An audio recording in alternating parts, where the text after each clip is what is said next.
All right, Michaela, so bear with me in my lack of phone stand and, I don't know, pretty much lack of everything.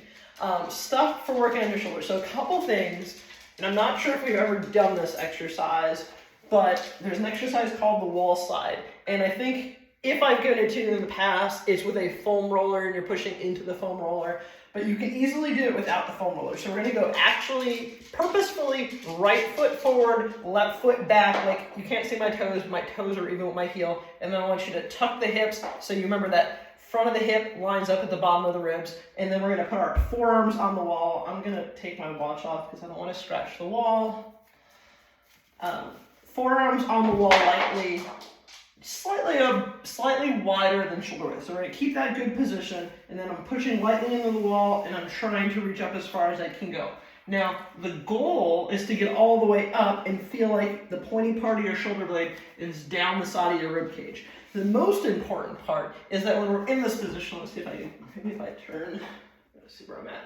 If I turn this way, is that when you're reaching up, that we don't see your shoulder blade sticking out. It's kind of called winging. It's kind of thing, like if you saw somebody like it, you'd be able to take your fingertips behind and like pull it off their body. You don't want that. So we'll make sure that we're pushing in, and you kind of lightly feel the serratus doing the work.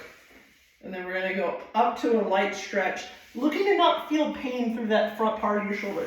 A lot of times when people get like bicep pain in that area, it's because their shoulder blade isn't gliding along the rib cage as they go up. So it's just going up, and then the bicep tendon is hitting part of the acromion, and then that gets all pinchy, and then people get impingement and it hurts. So the key is kind of getting the shoulder blade to glide through there. So things like that, really focusing on your cat-camel and really getting the push away. On planks, making sure you're pushing away and you kind of feel it down the side of your rib cage. And honestly, on a plank, you should look like more so that you have like a domed upper back, like a slight turtle look, than anything in the upper back going down.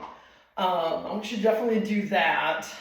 And then also, when you're doing rows, think about shoulder blades squeezing in your back pocket, not this. A lot of times, sometimes people's shoulder pain is because they row and it goes like this with their shoulder because they're like trying to get their elbows back as far as they can go.